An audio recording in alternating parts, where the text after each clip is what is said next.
नमो विष्णुपादाय कृष्णपृष्ठाय भूतले श्रीमते भक्तिवेदांत स्वामिन्निति नामिने।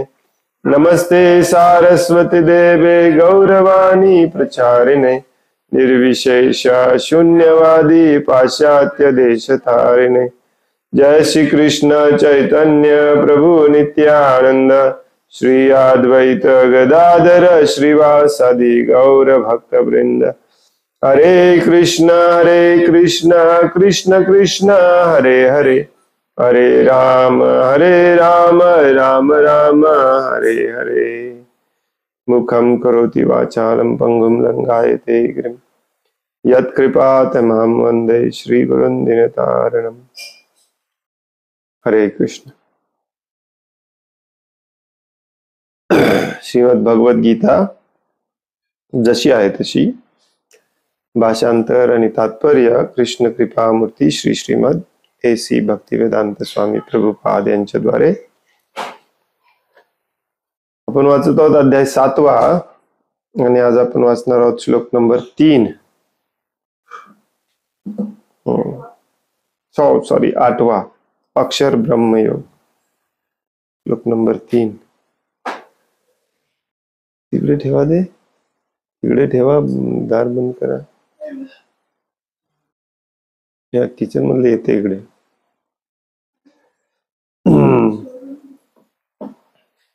अध्याय 8वा अक्षर ब्रह्मयोग किंवा भगवत प्राप्ती श्लोक नंबर 3।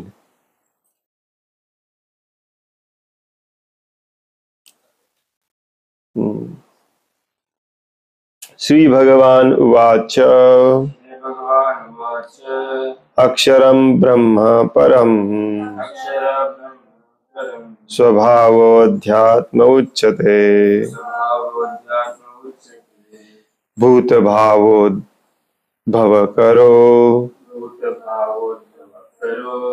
विसर्गः कर्म संहितः। श्री भगवान उवाच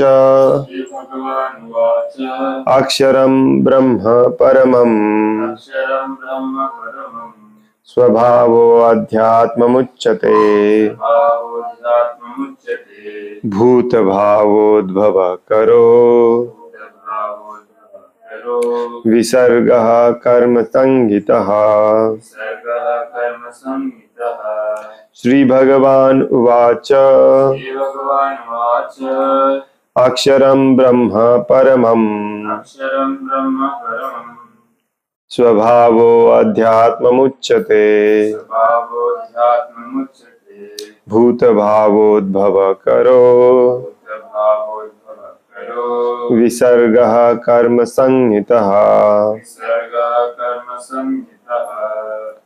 श्री भगवान उवाच श्री भगवान म्हणाले अक्षरम अक्षर किंवा अविनाशी ब्रह्म ब्रह्म परमं दिव्य स्वभावः शाश्वत स्वभाव अध्यात्मम अध्यात्म उच्यते म्हटले जाते भूतभावः भूतभावः उद्भवकरः जीवांच्या भौतिक देहाची उत्पत्ती करणारे विसर्गः सृष्टी कर्म सकाम कर्म संहितः म्हटले जाते। भाषांतर आहे श्री भगवान म्हणाले अविनाशी दिव्य जीवाला ब्रह्म म्हटले जाते आणि त्याच्या नित्य स्वभावाला अध्यात्म असे म्हणतात। जीवांच्या प्राकृत देहाच्या उत्पत्तीस कारणीभूत असणाऱ्या कार्यांना कर्म किंवा सकाम कर्म असे म्हणतात।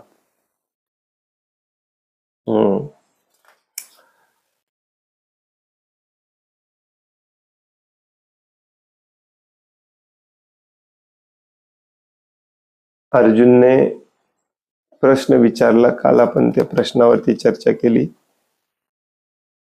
अर्जुन विचारतोय की ब्रह्म म्हणजे काय, आत्मा म्हणजे काय, सकाम कर्म म्हणजे काय.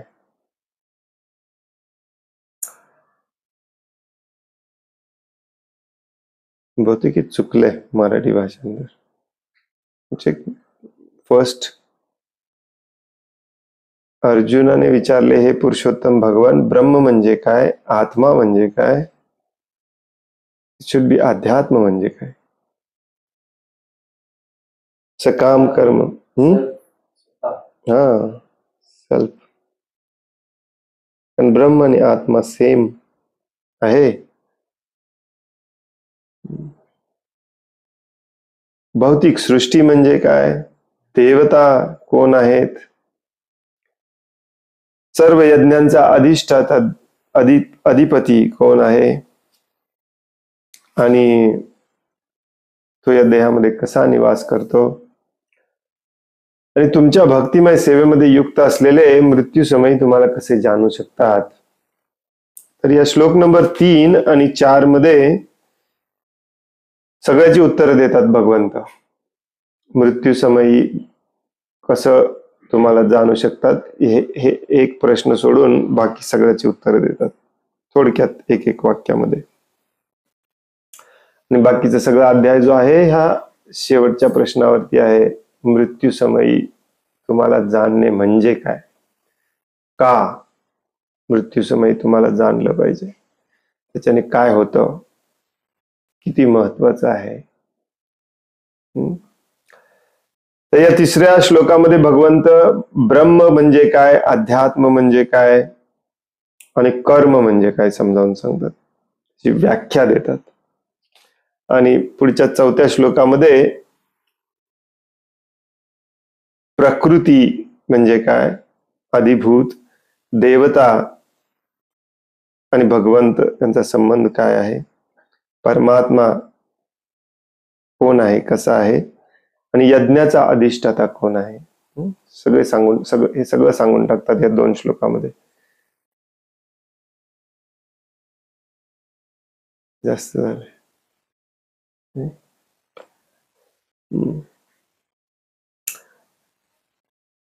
तर पहिली ब्रह्मची व्याख्या काल परवा मागच्या अध्यायाच्या शेवटच्या श्लोकामध्ये देखील भगवंत सांगतात ब्रह्म म्हणजे काय, तेव्हा आपण चर्चा केली. तरी इथं भगवंत डायरेक्टली स्पष्ट त्याची व्याख्या देत आहेत. ब्रह्म हे अविनाशी दिव्य जीवाला म्हटलं जातं. अविनाशीचा शब्द वापरलाय, अक्षर, त्याचा क्षर होत नाही. अक्षर जीवाला म्हणजे त्या शरीरातल्या आतमध्ये जो आत्मा आहे, जीव आहे, त्याला ब्रह्म म्हटलं जातं. आणि त्याच्या नित्य स्वभावाला अध्यात्म असे म्हणतात.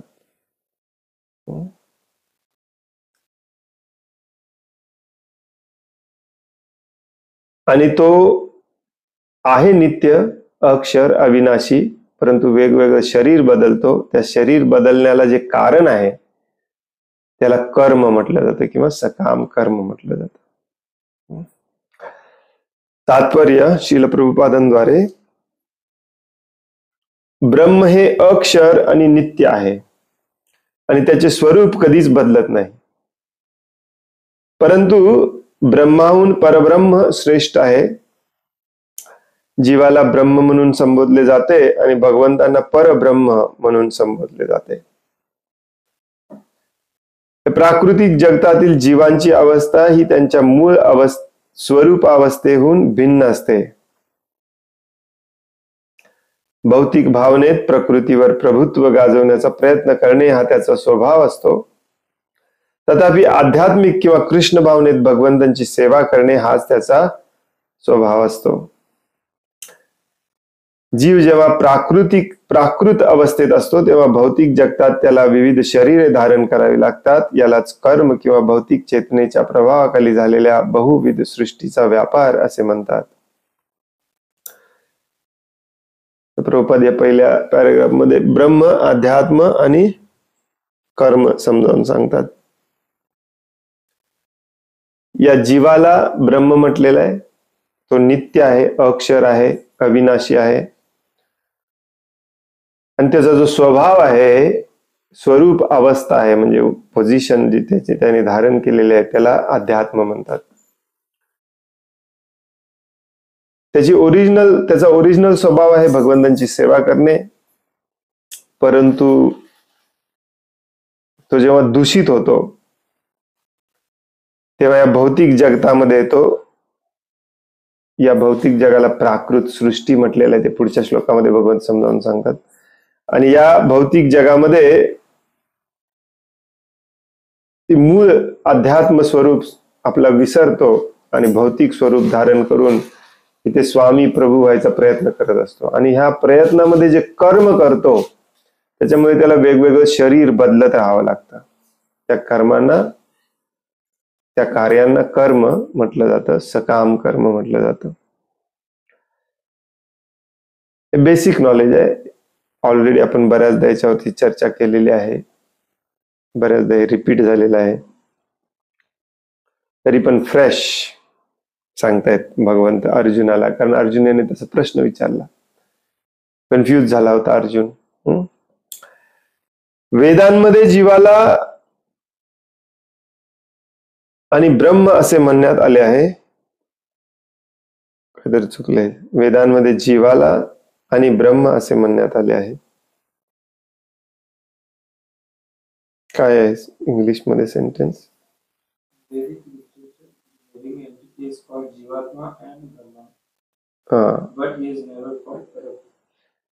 इथे टायपिंग मिस्टेक झालेला आहे.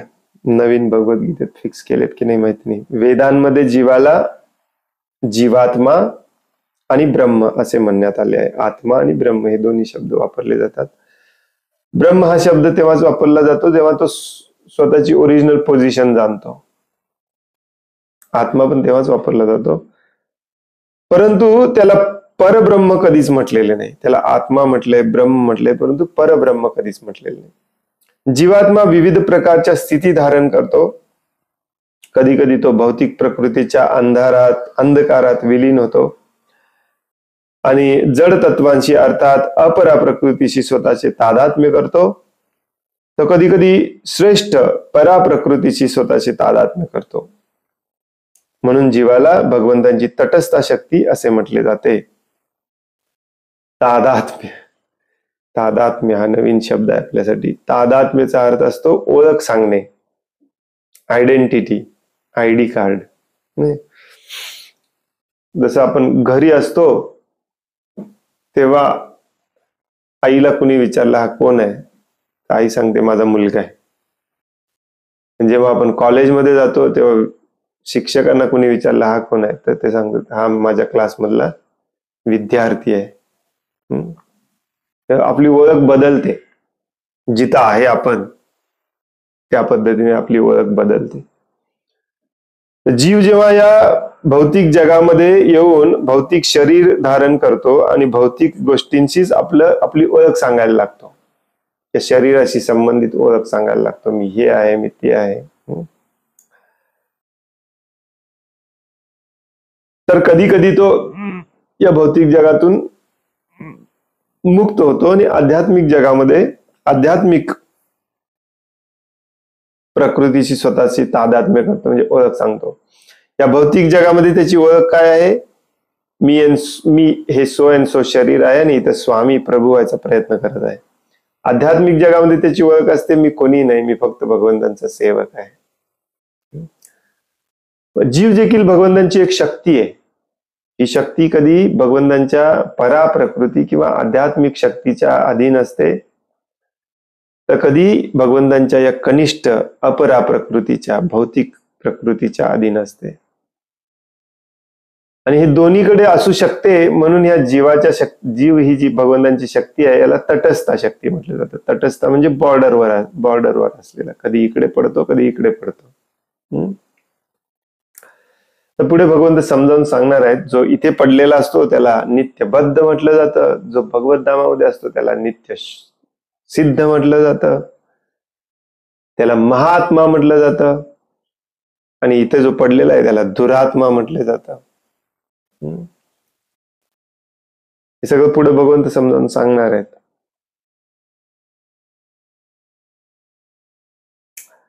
म्हणून जीवाला भगवंतांची तटस्थ शक्ती असे म्हटले जाते. त्याने स्वतःच्या भौतिक अथवा आध्यात्मिक प्रकृतीशी केलेल्या तादात्म्यानुसार त्याला भौतिक अथवा आध्यात्मिक देहाची प्राप्ती होते. जसं काल परवाच आपण चर्चा करत होतो की ते या भौतिक जगामध्ये जशी इच्छा होते त्याप्रमाणे शरीर मिळतं. त्यामुळे या शरीराला येणारं म्हातारपण, आजारपण आणि मृत्यू हे टाळायचं असेल आणि परमनंट शरीर तुम्हाला पाहिजे असेल तर पहिली पात्रता असते, पहिली रिक्वायरमेंट असते ती म्हणजे पहिली गरज असते. रिक्वायरमेंटला काय म्हणतात, गरज असते ती म्हणजे तुमची इच्छा बदलणे. तुमची जशी इच्छा आहे तसं तुम्हाला शरीर दिलं जातं. मग तुम्ही जर इच्छाच अशी केला की मला असं शरीर पाहिजे जे परत कधी मरणार नाही, ज्यात कधी म्हातारपण, आजारपण येणार नाही, मग तसं शरीर दिलं जातं. त्याला आध्यात्मिक शरीर म्हटलं जातं. जशी तुम्ही ओळख स्वतःची कराल तशा प्रकारे तुम्हाला शरीर दिलं जातं, देहाची प्राप्ती होते. भौतिक प्रकृतीत त्याला 84 लाख योनींपैकी कोणतीही एक योनी प्राप्त होऊ शकते. म्हणजे योनी म्हणजे शरीर. 84 लाख प्रकारचे शरीर आहेत, शरीराचे प्रकार बरं का. त्यातलं एक शरीर तुम्हाला दिलं जातं तुमच्या इच्छेनुसार. परंतु आध्यात्मिक प्रकृतीत त्याला केवळ एकाच प्रकारचा देह प्राप्त होतो. तिथे शरीर बदलायचं नाही, तिथे एकदा एक मिळालं की कायमचं तेच. तुम्हाला वाटेल की बोरिंग आहेस ना मग प्रभूजी. हे बोरिंग नाही, तिथं बोर होण्यासारखं काही नाहीच आहे. सगळं आनंदच आनंद आहे.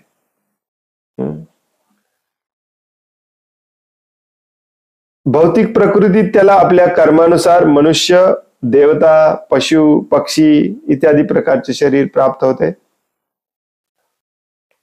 हे जनरल कॅटेगरी केले जातात 84 लाखामधले. पण जे जलचर आहेत पाण्यामध्ये, जे झाडं वनस्पती आहेत ते, कीट पतंग वगैरे आहेत ते, पशु पक्षी आहेत ते, आणि मनुष्याचे पण प्रकारामध्ये 4 लाख प्रकारचे मनुष्याचे शरीर आहेत. आपलं शरीर वेगळं आहे, देवतांचं शरीर वेगळं आहे. अशापैकी एक शरीर प्राप्त होतं. भौतिक स्वर्गीय लोकांची प्राप्ती करून तेथील सुख उपभोग घेण्यासाठी तो कधी कधी यज्ञ करतो. परंतु जेव्हा त्याचे पुण्य क्षीण होते तेव्हा तो या भूतलावर पुन्हा मानव रूपामध्ये परतून येतो. या प्रक्रियेलाच कर्म असे म्हटले जाते. हे पुढे भगवंत सांगणार आहेत. जसं कर्म कराल त्या प्रकारे तुम्हाला वरवरच्या ग्रहलोकामध्ये शरीर मिळतं. तिथे तुमचं आयुष्य कितीतरी पटीने मोठं असतं, दुःख कितीतरी पटीने कमी असतं, परंतु शेवटी दुःख परत मृत्यू हा असतोच. जेवढं पुण्य केलंय तेवढं सुख मिळतं आणि एक दिवस पुण्याचा साठा संपला की परत मृत्यू, परत शरीर बदलणे. तेव्हा तो या भूतलावर पुन्हा मानव रूपामध्ये परतून येतो. या प्रक्रियेलाच कर्म असे म्हटले जाते. चांगलं कर्म करायचं, चांगलं शरीर मिळवायचं, वाईट कर्म करायचं, वाईट शरीर मिळवायचं. आणि हे बे म्हटल्यासारखं सोपं पण नाही आहे. त्यामुळे आपल्याला कळत नाही कुठलं कर्म करतोय त्यामुळे कुठले शरीर मिळणार आहे. ढोबळ उदाहरणाने थोडस आपल्याला शास्त्रामध्ये दिलेलं आहे, परंतु एक्झॅक्टली कोणाला कळत नाही कसल्या प्रकारचं शरीर मिळणार. आपली जशी इच्छा आहे त्या प्रकारचे हात पाय वगैरे दिले जातात. आणि हे सगळं कशावरती अवलंबून असतं? कर्मावरती अवलंबून असतं. जसं कर्म करणार तसं शरीर मिळणार. पुढे 13व्या अध्यायात भगवंत समजावून सांगतात की या शरीराला क्षेत्र पण म्हटलं जातं. कार्यक्षेत्र, तसं क्षेत्र म्हणजेच काय की या शरीराच्या क्षेत्राच्या बाहेर आपण काही करू शकत नाही. तुम्हाला पंख नाहीच आहेत त्यामुळे तुम्ही उडू शकत नाही.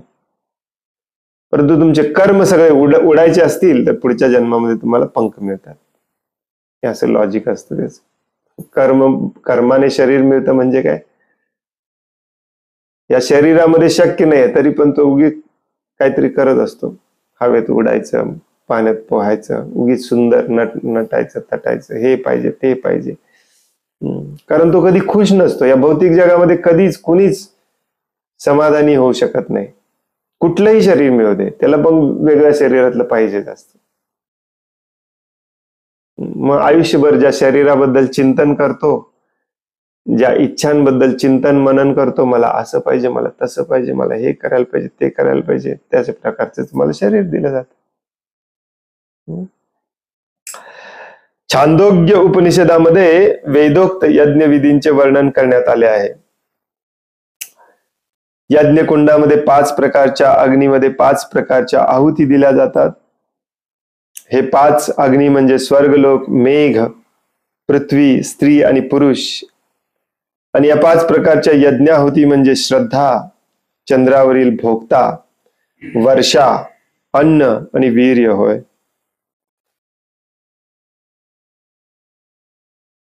वेदांमध्ये वेदाचे जनरली 3 प्रकार होतात. मी बऱ्याचदा सांगतो. ब्राह्मण,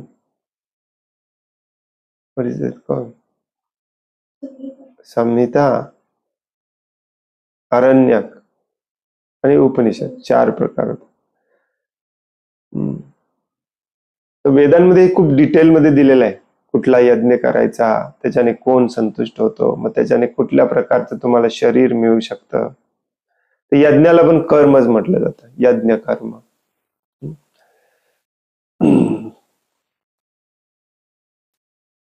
जनरली प्रभुपाद बऱ्याच ठिकाणी थोडं थोडं देतात, काही डिटेलमध्ये प्रभुपाद पण कधी सांगत नाहीत, कारण कलियुगामध्ये ते शक्यच नाही करणे.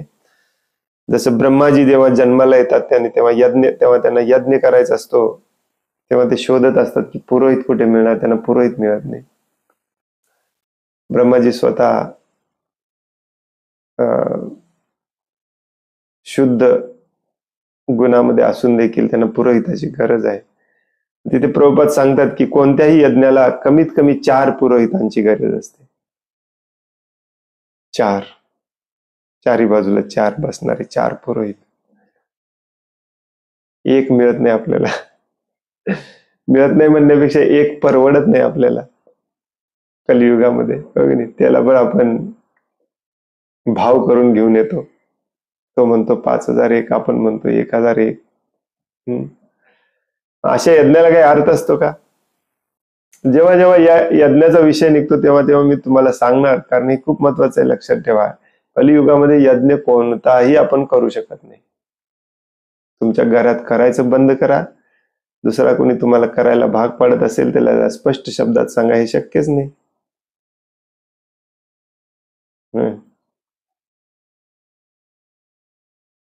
हे आपला सगळा मिक्स मसाला खिचडी झालेला आहे हिंदू धर्मामध्ये.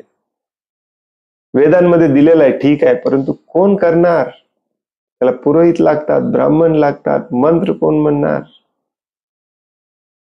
नाहीच आहे. नाही आहे प्रभूजी, आमच्या गावात एक ब्राह्मण आहे, नाहीच आहे. हे सगळं हे आता इथे लिहिलेलं आहे, छांदोग्य उपनिषदामध्ये दिलेलं आहे. 5 प्रकारच्या अग्नी लागतात, 5 प्रकारची आहुती लागते. कुठून आणणार आहे तुम्ही? परंतु माणसाला या भौतिक जगामध्ये भौतिक आसक्ती इतकी स्ट्रॉंग असते ना, सुपर डुपर स्ट्रॉंग असते, परत या सगळ्यामध्ये पडतो. त्याला कितीही सांगितलं कलियुगामध्ये शक्य नाही, परत याच्यामध्ये पडतो.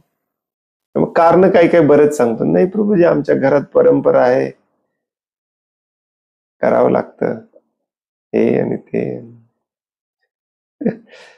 हजारो ठिकाणी श्रील प्रभुपाद लिहितात की ज्योतिष बितिष असलं काही फंद्यात पडू नका. या कलियुगामध्ये ज्योतिषशास्त्र आहे, परंतु ज्योतिषशास्त्राचा अभ्यास करायला हजारो वर्ष लागतात. कोणी अभ्यास केलाय ज्योतिषशास्त्राचा?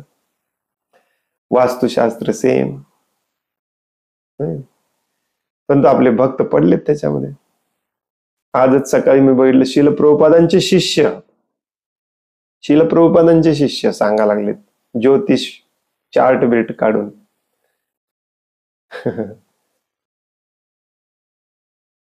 येत्या अनंत चतुर्दशीच्या दुसऱ्या दिवशी,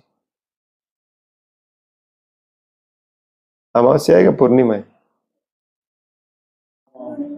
शुड बी पौर्णिमा, राईट? त्या दिवशी लुनार एक्लिप्स आहे, चंद्रग्रहण आहे. तर ते वेगवेगळे भविष्यातले चार्ट बेट काढून त्या माताजी समजावून सांगत होत्या. आणि याच दिवशी सगळे मीटिंग घेतात डेंजरस, या दिवशी काही केलं नसलं पाहिजे वगैरे वगैरे. ठीक आहे, थोड्याफार प्रमाणात आपण पाळलं पाहिजे, बाहेर पडायचं नाही वगैरे, कारण त्याला सायंटिफिक कारण पण आहे. सायंटिफिकच असतं, शास्त्रामध्ये पण सायंटिफिक कारण दिलेलं असतं. परंतु याच्यावर भविष्य आणि हे आणि ते म्हणजे याचा अर्थ तुम्हाला भौतिक आसक्ती गेलेली नाही. भगवंतांकडे जायचंय, भगवंतांची सेवा करायची, भगवंतांची सेवा रोज करायची. इक्लिप्स असला काय नसला काय, भगवंत जे करतील त्याला दिशा म्हणायचंय, भगवंत जे करतील त्याला कृती म्हणायचंय. हे प्रभुपाद शिकवून गेले आणि आपण परत या कर्मकांडामध्ये पडलो प्रभुपाद गेल्यानंतर. प्रभुपादांचे सच्चे भक्त शिष्य देखील असे बोलतात, आश्चर्य वाटत. त्याचं कारण काय माहितीये का तुम्हाला? ह्याच्या मागे कोण लागतो माहितीये तुम्हाला? भविष्य, यज्ञ, कर्मकांड, वास्तुशास्त्र वगैरे. ज्याच्या घरात गायी नाही, त्याच्या घरात 4 गायी आहेत, त्याला वेळच नसतो यातला विचार करायला. शिला प्रभुपादांनी तडपडून सांगून गेले, प्रत्येकाच्या घरात गाय असली पाहिजे. प्रत्येकाच्या गाय घेतला नाही तुम्ही, मग हे असलं करत बसायला लागणार. गाय ही सदैव सत्वगुणामध्ये असते आणि गायी सोबत तुम्ही राहिला ना, मग काय कशाची चिंताच नाही. ज्योतिष काय, यज्ञ काय आणि वास्तुशास्त्र काय. गाय सदैव, गायीकडे नुसतं बघितलं तरी सगळं समाधान मिळतं आपल्याला. गाय नाहीत आपल्या घरी म्हणून या असल्या भानगडी करत बसतो आपण. तुमची कसलीही परिस्थिती असू दे, एक गाय घेऊन या घरामध्ये, सगळं स्ट्रेट होतं, सगळं व्यवस्थित होतं.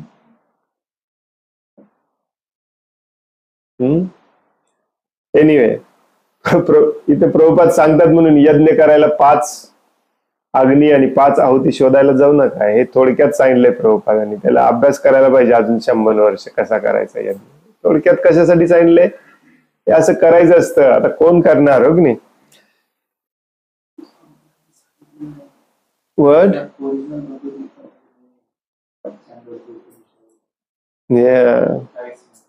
That is another. आणखीन एक मोठा प्रॉब्लेम आहे हा. शिला प्रभुपादांनी ओरिजिनल भगवद्गीतेमध्ये दिलेलंच नाहीये. हे नंतर भगवद्गीता बदललेल्या भगवद्गीतेमध्ये, प्रभुपाद गेल्यानंतर भगवद्गीता एवढ्या मोठ्या प्रमाणात बदलली. 1972ला जी शेवटची प्रिंट केलेली प्रभुपादांनी, त्यानंतर आणि आत्ताच्या भगवद्गीतेमध्ये बराच फरक आहे. खूप मोठं पाप कर्म आहे एखाद्या लेखकाचं पुस्तक बदलणे त्याच्या मृत्यूनंतर, नॉर्मल जगात देखील. आणि आचार्यांचे शब्द तर बिलकुल बदलले नसले पाहिजेत. आपण त्याला शास्त्रामध्ये खूप मोठा अपराध म्हटला जातो, त्याला आर्ष प्रयोग म्हटलं जातं. आचार्यांनी चुकीचं जरी लिहिलेलं असलं तरी ते आपण ऍक्सेप्ट केलं पाहिजे, परंतु दुर्दैवाने होतंय असं. एनिवे, पुढे म्हणतात प्रभुपाद, यज्ञ पद्धतीमध्ये जीवात्मा विशिष्ट स्वर्ग लोकाच्या प्राप्तीकरता विशिष्ट यज्ञ करतो आणि अशा यज्ञामुळे त्याला त्या लोकांची प्राप्ती होते. ते यज्ञाबद्दलच इथं का जास्त लिहिलं आहे? कारण यज्ञाला जनरली शास्त्रामध्ये सकाम कर्म म्हटलं जातं. जे वर्णाश्रमानुसार जे कर्म केलं जातं, ब्राह्मण त्याचे कर्म ठरलेले आहेत वर्णाश्रमानुसार, क्षत्रियाचे कर्म ठरलेले आहेत, वैश्याचे कर्म ठरलेले आहेत, शूद्राचे कर्म ठरलेले आहेत, त्याला देखील सकाम कर्म म्हटलं जातं. आणि जे यज्ञ केले जातात त्यांना देखील सकाम कर्म म्हटलं जातं.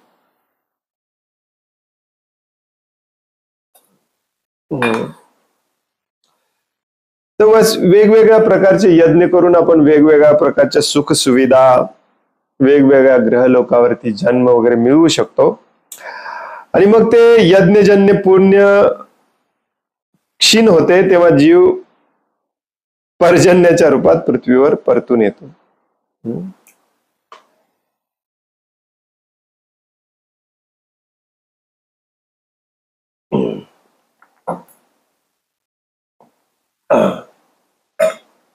हे खूप कॉम्प्लिकेटेड आहे, मला देखील काही माहिती नाही, त्याच्यावरती काही प्रश्न विचारू नका तुम्ही करण्याला घ्यायचा काय, याचा अभ्यास करायचा नाही आपल्याला. स्वर्ग लोकामध्ये वगैरे यज्ञ करून आपण जन्म घेऊ शकतो. आणि जेव्हा जितके यज्ञ केलेत किंवा जितकं पुण्यकर्म केलंय तितके दिवस तिथे राहायची आपल्याला परवानगी मिळते, तिथल्या सुखसुविधा सगळ्या भोगायची आपल्याला परवानगी मिळते. आणि ते संपलं, बँक अकाउंट संपला पुण्याचा यज्ञाचा, तर पुन्हा आपल्याला या धरतीवरती पावसातून टाकलं जातं असं शास्त्रामध्ये लिहिलेलं आहे. पहिल्यांदा तो धान्याचं स्वरूप घेतो, मग नेक्स्ट स्वरूप घेतो, हळूहळू करत मग मनुष्याच्या स्वरूपाला येतो. मग तो धान्याचे रूप धारण करतो आणि मनुष्य ते धान्य खातो व त्याचे रूपांतर वीर्यामध्ये होते. त्या वीर्यापासून स्त्रीला गर्भधारणा होते आणि याप्रमाणे जीवात्म्याला यज्ञ करण्यासाठी आणि त्याच चक्राची पुनरावृत्ती करण्यासाठी पुन्हा मनुष्य देह प्राप्त होतो. या प्रकारे भौतिक प्रकृतीमध्ये जीवात्म्याची सतत ये जा सुरू असते.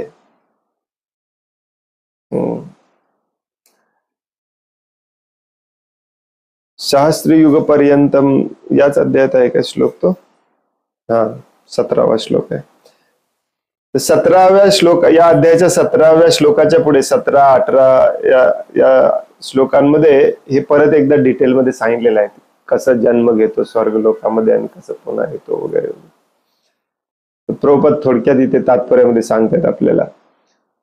एकंदरीत काय इथे सांगायचा मुद्दा काय आहे प्रभुपादांचा, की वेगवेगळ्या ग्रह लोकावरती पुण्यकर्म करून जाणे, जन्म घेणे, पुन्हा तिथून इथे घसरणे, परत मनुष्याचा जन्म घेणे, वेगवेगळ्या प्राणी पशु पक्षींचा जन्म घेणे, धनधान्याचा जन्म घेणे, पुन्हा मनुष्याचा जन्म घेणे, पुन्हा स्वर्ग लोकात जाणे चांगले कर्म करून, पुन्हा ते कर्म संपले की परत इथे येणे, हे सतत ये जा चालू असते.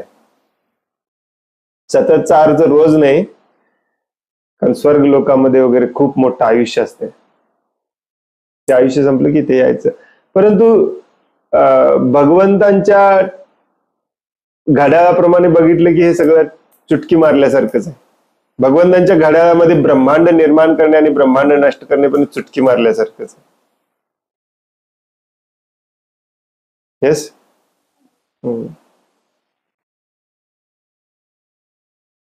तो सतत ये जा चालू असते. परंतु कृष्ण भावना भवित मनुष्य अशा प्रकारचे यज्ञ करण्याचे टाळतो. There you go. परंतु कृष्ण भावना भवित मनुष्य अशा प्रकारचे यज्ञ करायचे टाळतो. तो प्रत्यक्ष कृष्ण भावनेचा स्वीकार करतो आणि त्यामागे त्या योगे भगवत धामात जाण्याची तयारी करतो. भावना म्हटलेलं आहे ते, कृष्ण भावना. लक्षात घ्या, ही भावना बदलली पाहिजे. भावना बदलण्यासाठी भगवद्गीता आणि भागवतम आहे. भागवतम मधला एक श्लोक आहे जिथे भगवान कपिल देव म्हणतात की मंदिरामध्ये तुम्ही मूर्तीची पूजा कितीही एक्सपर्ट पद्धतीने तुम्ही करत असाल, कितीही, परंतु जर तुमच्या मनामध्ये प्रेम नसेल प्रत्येक गोष्टीबद्दल, प्रत्येक जीवाबद्दल नाही, प्रत्येक गोष्टीबद्दल, सगळे जीव प्राणी मात्र पशु पक्षी नद्या नाले सगळ्यांबद्दल तुमच्या मनामध्ये जर प्रेम नसेल तर तुम्ही भक्तीच्या एकदम खालच्या थराला असता. आज मी थोडस एडिट करत होतो, मीच कधी कधी बोललेलं मला आश्चर्य वाटतं. मी त्या प्रवचनात मी सांगत होतो की तुम्हाला ही मंदिरातली पूजा अगदी एक्सपर्टली करता जरी येत असली, कारण बरेच जण असे मुद्रा वगैरे करतात, असं असं वगैरे करतात, मुद्रा वगैरे सगळं एक्सपर्टली येत असेल, परंतु भावना चेंज झाली नसेल, प्रभुपाद इथे सांगतात कृष्ण भावना, जो कृष्ण भावनेचा स्वीकार, आणि ज्याने कृष्ण भावना स्वीकारलाय, कृष्ण भावनेमध्ये गेलाय ना, त्याला हे सगळं काय करायची गरज पण नाही. एखादा साधा माणूस म्हणतोय काय मी कधी शिकणार आहे असं करायला, तर मी हे का सांगतोय की त्या लेक्चर मध्ये मी म्हणालो की प्रभुपादांना कधी असं तुम्ही करताना पाहिले? मलाच संशय आला की प्रभुपाद करत होते का, कारण प्रभुपादांनी अर्चना विधी आपल्याला समजावून सांगितली. तर मी थोडा वेळ काढून मग ते सर्च केलं गुगलवरती, चॅट जीपीटी ला पण जाऊन विचारलं की असं कधी केलंय का प्रभुपादांनी, तर कुठेही केलेलं नाही. हे अति गरुड पुराण, पद्म पुराण हे ते वाचल्यामुळे हे सगळे येते. ज्याला प्रभुपादांनी सांगितले नका वाचू, आचार्यांचं ऐकायचं नाही. ज्या आचार्यांनी आपल्याला ही पद्धती सांगितली ती पद्धती बदलायला लागलोय आपण आपल्या इंद्रिय तृप्तीसाठी.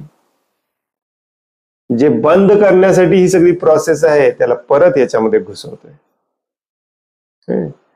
हे यज्ञ करणे, ज्योतिष बघणे, काही काही आपले भक्त लोक फुल टाइम त्यांचा व्यवसायच आहे ज्योतिष ऍस्ट्रॉलॉजी. प्रभुपाद असते तर अशा भक्तांचा बहिष्कार केला असता, मारला असतं काठीने. काय उपयोग आहे? इथे यायचंच नाही, इथे राहायचंच नाही. कशाला भविष्य बघायचंय? कशाला वास्तू बघायचंय? कशाला यज्ञ करायचंय? कशाला विधी विधान रिच्युअल्स करायचे आहेत? भावना बदलायची आहे. इथे प्रेम सोडून जे काही आहे ते सगळं खरडून खरडून काढून टाकायचं आहे आणि तिथे प्रेम भरायचं आहे. हे मेन काम आहे. हे विसरतो आपण, दुसरंच करत बसतो. म्हणून भगवद्गीतेमध्ये बेसिक हे ज्ञान दिलेलं आहे आपल्याला की जीव कोण आहे, कर्म काय असतं, जीवाला कर्म कसा अडकून ठेवतो, शरीर काय असतं, कुठून मिळतं, शरीर का बदलतो आपण, शरीर बदलण्यामध्ये प्रॉब्लेम काय आहे, हे समजावून घ्या ना. हे समजावून घ्या, याच्यावरती ऍक्शन घ्या. त्या भौतिक जगामध्ये इंद्रिय तृप्तीसाठी सगळे कुत्री मांजर डुकर सगळेच धडपडतात. तुम्ही पण कशाला त्याच्यासाठीच धडपडताय? त्याच्यासाठीच यज्ञ करायचा, त्याच्यासाठी ज्योतिष बघायचं, त्याच्यासाठीच हे बघा ते बघा. बंद केलं पाहिजे सगळं. वरील निर्विशेषवादी भाष्यकार गैरवाजवी रीतीने गृहीत धरून चालतात की भौतिक जगतात ब्रह्म हेच जीवाचे रूप धारण करते आणि आपल्या म्हणण्याला पुष्टी देण्यासाठी ते गीतेमधील 15व्या अध्यायाच्या 7व्या श्लोकाचा आधार घेतात. What is 15.7? विसरते मी.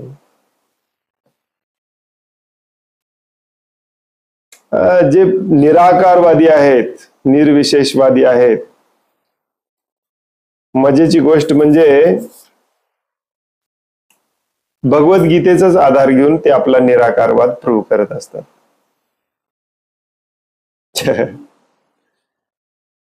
आता इथे ब्रह्मची व्याख्या भगवंतांनी दिली, हो की नाही? अक्षरम ब्रह्म परमम स्वभावो अध्यात्ममुच्यते. आता हे जरा समजायला कन्फ्युजिंग असेल तरी मागच्या अध्यायामध्ये भगवंतांनी स्पष्टपणे सांगितलं,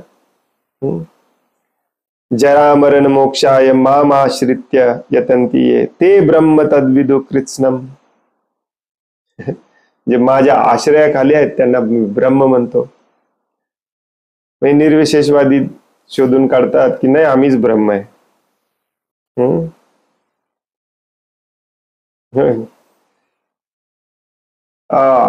फेमस श्लोक आहे 15व्या अध्यायातला 7वा श्लोक, ममे वांशो जीवलोके जीवभूता सनातन.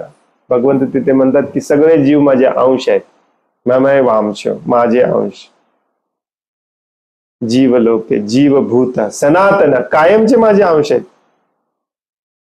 असं नाही की ते माझ्यामध्ये येऊन मिक्स होतात परत मीच होतात किंवा मी तो त्याच्या रूपामध्ये येतो. हे सगळे चुकीचे अर्थ काढतात निर्विशेषवादी. भगवंतच या जगात ब्रह्मस्वरूपात येतात, माझ्या स्वरूपात येतात, मीच भगवान आहे. थोडासा अंश वेगळा झालोय कारण भगवद्गीतेतल्या 15व्या अध्यायात सांगितले. भगवद्गीतेतल्या 15व्या अध्यायात पण सांगितले ममे वांश, माझे अंश कायमचे आहेत, सनातन. हे मात्र कन्व्हिनियंटली विसरून जातात ते. एनिवे, निर्विशेषवाद्यांना झाडणे हे प्रभुपादांचं काम आहे. तुम्हाला त्याच्यात इंटरेस्ट नसेल तर विसरून जावा. परंतु या श्लोकात भगवंत असेही सांगतात की जीव हा माझा नित्य अंश आहे. नित्य म्हणजे कायमचा, सनातन. भगवंतांचा अंश असणाऱ्या जीवात्म्याचे भौतिक जगतात पतन होऊ शकते, इथे येऊ शकतो तो, परंतु तो भगवान होत नाही परत. तथापि भगवंतांचे कधीही पतन होत नाही कारण ते अच्युत आहेत. भगवद्गीतेमध्येच त्यांना बऱ्याचदा अच्युत म्हटलेलं आहे अर्जुनाने. म्हणून परब्रह्म जीवाचे रूप धारण करतो ही संकल्पना स्वीकारता येत नाही. ही चुकीची संकल्पना आहे. ब्रह्म आणि परब्रह्म हे कायमचे वेगळेच असतात. त्यालाच म्हणायचं द्वैतवाद. आणि हे जे स्वीकारत नाहीत ब्रह्म परब्रह्म दोन्ही एकच आहे, परब्रह्मच ब्रह्मचे स्वरूप घेऊन येतो वगैरे वगैरे, ते असतात अद्वैतवादी.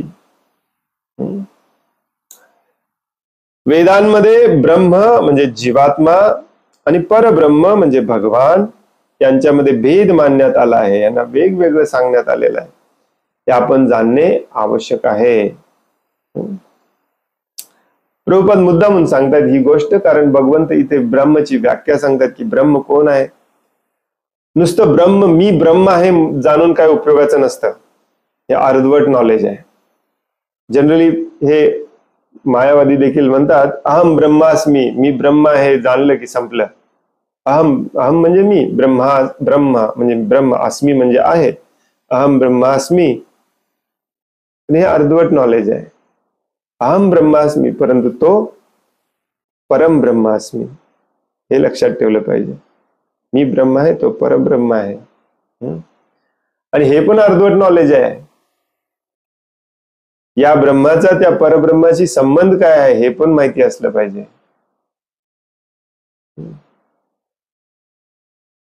आणि ते पण अर्धवटच राहतं जोपर्यंत तो संबंध तुम्ही पुन्हा प्रस्थापित करण्याचा साठी कार्य करत नाही. त्याला संबंध अभिधेय आणि प्रयोजन म्हटलं जातं. ते खूप महत्वाचं आहे. तर आता आपण वाचलं ब्रह्म म्हणजे काय, अध्यात्म म्हणजे काय आणि कर्म म्हणजे काय, आणि त्या कर्मामुळे शरीर कसं बदलतं. तर पुढच्या श्लोकामध्ये भगवंत सांगतात अधिभूतम क्षरो भावः पुरुषश्चाधि दैवतम अधियज्ञो अहम एवात्र देहे देहभृतावर. या भौतिक प्रकृतीला अधिभूत म्हटलं जातं. आणि जे चंद्र सूर्य सारखे देवदेवता आहेत ते सगळे माझ्या विराट रूपाला अधिदैव म्हटलं जातं. आणि प्रत्येक देहधारी जीवामध्ये परमात्मा रूपांमध्ये मी पुरुषोत्तम भगवान वास करतो आणि मलाच अधियज्ञ म्हणजे यज्ञाचा अधिष्ठाता असं म्हटलं जातं. स्पष्ट सांगतात.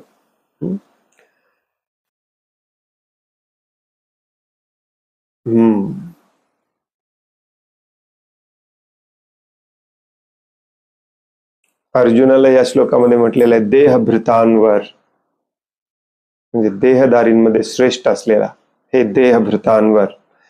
नित्य परिवर्तनशील असणाऱ्या भौतिक प्रकृतीला अधिभूत असे म्हटले जाते. चंद्र सूर्य सारख्या देवदेवतांचा समावेश असणाऱ्या परमेश्वराच्या विराट रूपाला अधिदैव असे म्हणतात.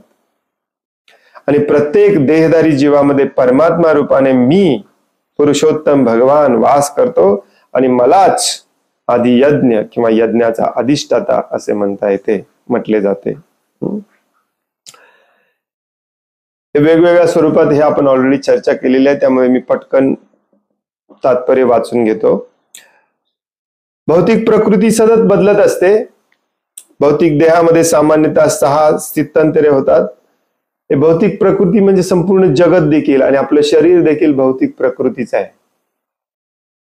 हे कायम बदलत असतं. याच्यामध्ये 6 प्रकारचे बदल कायम होत असतात. हे आधी पण एकदा वाचलं आपण. उत्पत्ती, विकास, स्थिती, प्रजनन, क्षय आणि विनाश.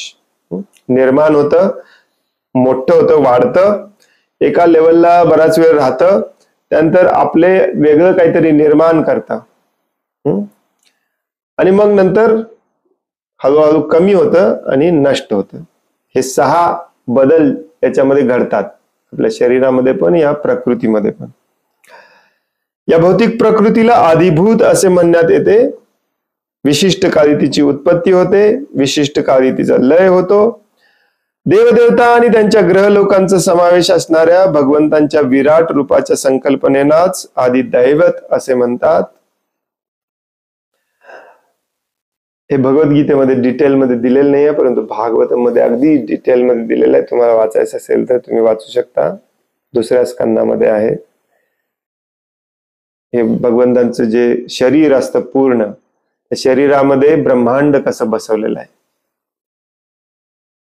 त्या शरीरामध्येच देवी देवता कसे बसवलेले आहेत, त्या शरीरामध्येच वर्णाश्रम कसं बसवलेलं आहे, वेगवेगळ्या पद्धतीने भगवंतांचे विराट रूप समजावून सांगितलेलं आहे भागवतम मध्ये. भगवद्गीतेमध्ये पण विराट रूप आहे भगवंतांचं 11व्या अध्यायामध्ये. या सगळ्याचं कॉम्बिनेशन आहे, म्हणजे समजायला थोडंसं कठीण जातं. परंतु भगवंतांचं विराट स्वरूप जे असतं हे पण टेम्पररी असतं. भगवंतांचं हे एकमेव स्वरूप आहे ज्याला टेम्पररी स्वरूप म्हटलेलं आहे, विराट स्वरूपाला. ह्याच्यामध्ये देवी देवता असतात, खांद्यावरती हे देव असतात, मांडीवरती हे देव असतात, मला काही लक्षात नाही आहे. या भगवंतांच्या अशा स्वरूपाला ज्याच्यामध्ये देवी देवता बसवलेले आहेत त्याला आदिदैव म्हटलेलं आहे. आता हे अध्यात्म, ब्रह्म, आदिदैव, आदिभूत, आदियज्ञ हे सगळे लक्षात राहणार आहे का नाही राहिलं तरी चालतंय. फक्त थोडक्यात समजावून घ्या की ह्या सगळ्याच आपल्याला आपल्या बंधनाशी संबंध आहे. आपल्याला ते बांधून ठेवलं नाही याच्याशी संबंध आहे. थोडस ज्ञान असलं पाहिजे, त्याच्याशिवाय बंधन कसं तोडणार आपण. भगवान श्रीकृष्णांचे आंशिक स्वरूपात विस्तारित रूप असणारा परमात्मा हा प्रत्येक शरीरामध्ये जीवात्म्याबरोबर उपस्थित असतो. या परमात्म्याला आदियज्ञ असे म्हणतात आणि तो हृदयामध्ये स्थित असतो. या श्लोकाच्या संदर्भात एव हा शब्द विशेष करून महत्वपूर्ण आहे, कारण या शब्दाद्वारे भगवंत निक्षून सांगतात की परमात्मा हा त्यांच्यापासून भिन्न नाही, वेगळा नाही. आणि परमात्मा पुरुषोत्तम भगवान जीवात्म्याच्या शेजारीच स्थित असतो आणि तो जीवाच्या प्रत्येक क्रियांचा साक्षी असतो. ऑलरेडी आपण वाचलं की आत्मा जो आहे आपला तो हृदयामध्ये स्थित असतो, त्याचा आकार एवढा एवढा असतो वगैरे वाचला आपण. परमात्मा देखील त्याच्या बाजूलाच असतो, हे देखील दिलेलं आहे. सदैव असतो आपल्यासोबत. आणि तोच भगवान श्रीकृष्ण आणि ते काही वेगळे नाही आहेत, एकच आहेत. आपण जे जे काही करतो, आपल्या ज्या ज्या काही इच्छा आपल्या मनामध्ये उत्पन्न होतात, त्या इच्छावरती आपण कार्य केलेलं असो नसो सगळं त्याला माहिती असतं. जनरली समोरच्या माणसाला आपण जे करतो, जे आपण बोलतो तेवढंच माहिती असतं. जोपर्यंत आपण बोलत नाही आपल्या मनात काय चाललंय समोरच्या माणसाला कळत नाही. परंतु परमात्मा हृदयामध्ये बसलेला असल्यामुळे आपल्या मनात काय चाललंय ते पण त्याला माहिती असतं. व त्याच्या विविध भावनांचे उगमस्थान असतो. परमात्मा हा जीवाला स्वतंत्रपणे कर्म करण्याची संधी देतो आणि त्याच्या सर्व क्रियांचा तो साक्षी असतो. त्याच्या परवानगीने, त्या परमात्म्याच्या परवानगीनेच आत्मा सगळी कामं करत असतो. आत्म्याच्या मनात भरपूर येईल मला हे करायचंय ते करायलाय, परंतु परमात्मा परवानगी दिल्याशिवाय तो करू शकत नाही. परमात्मा ठरवतो की ह्याला परवानगी द्यायची की नाही त्याच्या कर्मानुसार. आणि द्यायचीच असेल तर त्याला लागणारे सगळं सुविधा देखील परमात्माच निर्माण करून देतात.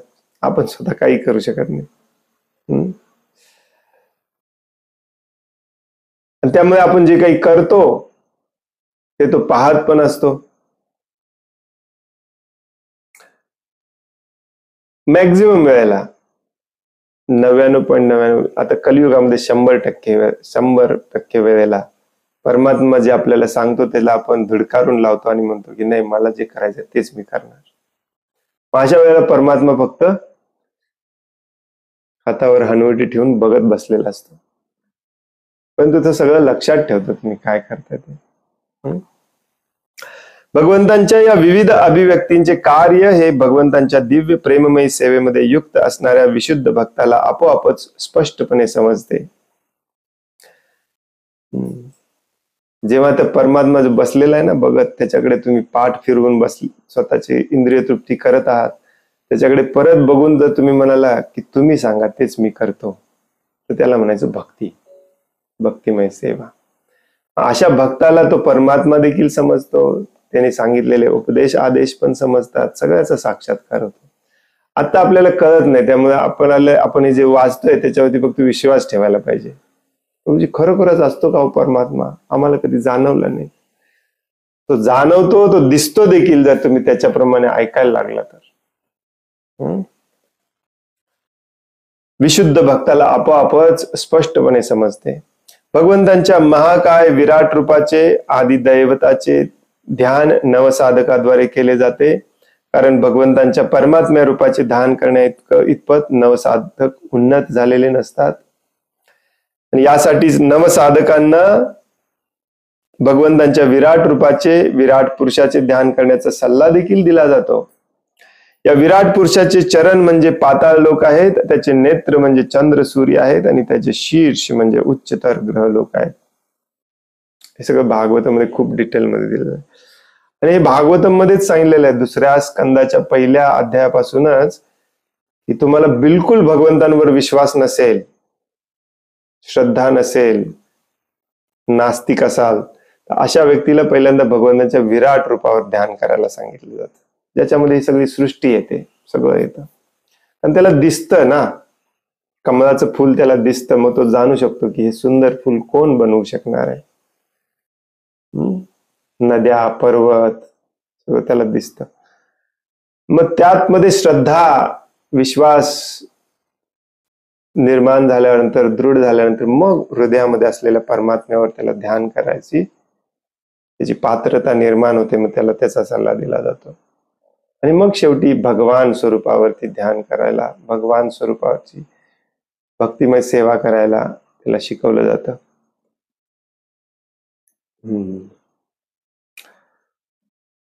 हरे कृष्ण. तर आजचा जो क्लास होता हा थोडा टेक्निकल होता, व्याख्या वगैरे दिलेल्या आहेत. हे रिपीटेडली आपण ऑलरेडी बऱ्याचदा चर्चा केलेली आहे. तरी देखील नवीन अध्याय सुरू झालाय, अर्जुनाचे प्रश्न होते, आपल्यासाठी देखील थोडी उजळणी चांगली आहे. सगळी उजळणी केली. आता सगळ्यात महत्वाचा मुद्दा पुढच्या श्लोकापासून भगवंत सांगायला सुरुवात करतात, ते म्हणजे मृत्यू समयी भगवंतांचं स्मरण करणे. ते उद्यापासून आपण वाचन करूया. हरे कृष्ण. कोणाला काही प्रश्न आहे, काही सांगायचं आहे?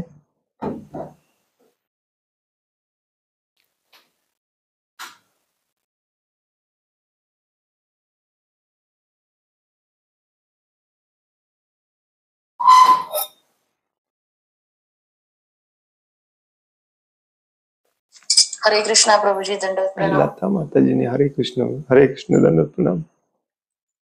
प्रभुजी, ज्या वेळेला मनुष्य पाप कर्म करून भीमा नरकात जाईल, तर त्याच्यानंतर मग त्याने शिक्षा भोगल्यावर मग पुढे काय होतं त्याच?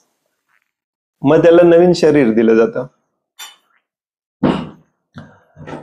काही केसेस मध्ये त्याला डायरेक्टली नवीन शरीर दिलं जातं,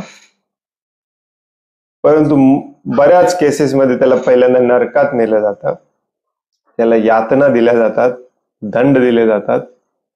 तिथे पण शरीर दिलं जातं, तिथलं शरीर हे वेगळंच असतं,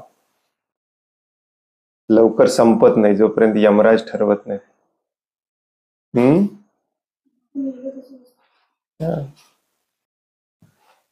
कॉन्शियसनेस थोडा असतो, या जन्मामध्ये काय केलं थोडं आठवत असतं. श्रीमद भागवतमच्या 5व्या स्कंदामध्ये याचं वर्णन दिलेलं आहे, कोणाला कधी नरकामध्ये नेलं जातं, कसं नेलं जातं, त्यानंतर त्याला पुन्हा मग शरीर दिलं जातं, कसं दिलं जातं. मग आपण थोडस कन्फ्युज होतो की मग इथे पण दंड दिला जातो, नरकात पण दंड दिला जातो. हो, इथे दंड दिला जातो ते कमी लेवलचे असतात, कमी तीव्रतेचे दंड असतात. नरकामध्ये जे असतात ते अति तीव्रतेचे दंड असतात. त्याच्यासाठी स्पेशल नरक बनवलाय. हे सगळे 14 ग्रहलोक सोडून तिथे नेऊन स्पेशल ट्रीटमेंट केली जाते आणि मग त्याला नवीन शरीर दिलं जातं, त्याच्या इच्छेनुसार, कर्मानुसार.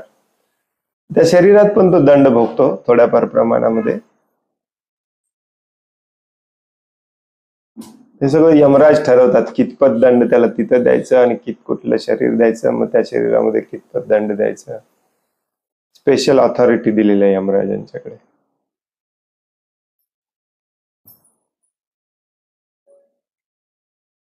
आणि हे सगळं खरं आहे बरं का. हे मी जोपर्यंत इंजिनिअरिंग कॉलेजला होतो तोपर्यंत मी पण हे मानत नव्हतो, परंतु आता शास्त्र जेव्हा तुम्ही सिस्टमॅटिकली आणि प्रॉपरली वाचन श्रवण करता तेव्हा तुमच्या लक्षात येईल की हे इट मेक सेन्स, हे सगळं खरं आहे. बऱ्याच लोकांचा विश्वास नाही नरकामध्ये. पृथ्वी पण नरका समान होते कलियुगामध्ये, त्यामुळे नरकामध्ये विश्वास ठेवायला काही हरकत नाही. इथे इतक्या यातना घडत असतील तर अशी पण एखादी जागा असेल ना तिथे इथल्यापेक्षा जास्त यातना दिल्या जातात. जनरली हा सिक्वेन्स असतो. त्याला याच शरीरामध्ये फरफटत नेलं जातं. नरकापर्यंत जाऊपर्यंत पण रस्ता पण इतका महाभयानक असतो. वर्णन दिलेलं आहे शास्त्रामध्ये, वाचलं आपण ऑलरेडी 3ऱ्या स्कंदामध्ये, भागवतमच्या 3ऱ्या स्कंदामध्ये त्याचं वर्णन दिलेलं आहे. आणि 5व्या स्कंदामध्ये नरकांचं वर्णन दिलेलं आहे, कुठल्या नरकामध्ये कोणाला नेलं जातं, तिथे कशी शिक्षा दिली जाते. आणि ते सगळं झाल्यानंतर त्यांना पुन्हा एका 84 योनीमधल्या एका शरीरामध्ये पुन्हा जन्म दिला जातो. असे पण काही काही केसेस आहेत की नरकामध्ये यातना भोगून झाल्या की त्याला वैकुंठात पाठवलं जातं, कारण तेवढंच त्याला भोगायचं असतं. याचं गणित आपण ठरवू शकत नाही कसं करायचं, काय करायचं. जसं पांडवांच्या केसमध्ये थोडंफार त्यांना नरकात भोगावं लागलं आणि मग ते डायरेक्ट तिथून तिकडे गेले. पण पांडव वैकुंठात कधी जात नाहीत, भगवंतांसोबत जातात. भगवंत पुढची लीला करायला कुठे जातात तिथे जातात. त्यामुळे हे सगळं खूप कॉम्प्लिकेटेड आहे. यमराज स्वतः आणि यमराजांचे दूत यमदूत ते देखील कन्फ्युज होतात, त्यांना पण कळत नाही काय किती कॉम्प्लिकेटेड आहे. जेव्हा अजामिलला वाचवायला विष्णुदूत येतात सगळे कन्फ्युज होतात. पण यमराज हे 12 महाजनांपैकी एक महाजन आहेत. ते म्हणतात की भगवंत जे ठरवतात तोच नियम असतो, त्यामुळे आपण जास्त कॅल्क्युलेशन करत बसायचं नाही. त्याच्यामध्ये एक बेसिक नियम लक्षात ठेवायचा, जोपर्यंत आपण इंद्रिय तृप्तीच्या मागे स्वतःला शरीर समजून लागणार तोपर्यंत हे खेळ चालू राहणार. हे बंद करायचं असेल तर भगवंतांना पूर्ण शरण जावं लागेल. एवढं तत्वज्ञान लक्षात ठेवायचं. हरे कृष्ण.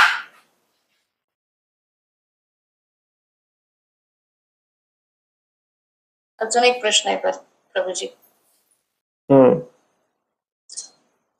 जेव्हा म्हणजे आपण साधारण भक्त जेव्हा असो, म्हणजे आपण भक्त पण नाहीये ऍक्च्युअली, त्या लेवलला आपण अजून नाहीये, पण आपल्यासारखे सामान्य लोक जेव्हा मागतात तेव्हा आपण आपल्या उन्नतीसाठी आध्यात्मिक प्रगती करू इच्छितो. पण ज्या वेळेला संत लोक ते ज्या वेळेला आध्यात्मिक प्रगती करतात तर मी बऱ्याच वेळा असं अभ्यासलंय की ते सगळ्यांच्या उन्नतीसाठी, सगळ्यांच्या मोक्षासाठी किंवा सगळ्यांना भगवत धामात नेण्यासाठी प्रयत्न करतात आणि त्याच्यासाठी याचना करतात.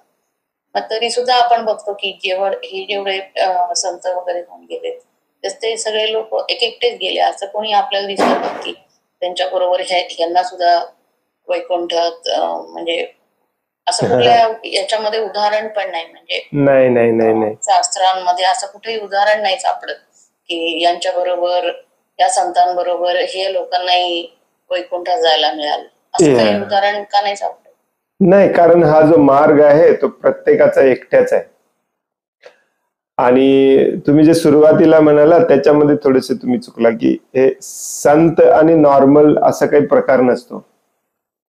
प्रत्येकाने संत व्हायचं असतं. तुम्ही जोपर्यंत संत होत नाही तोपर्यंत तुमची सुटका इथून होत नाही.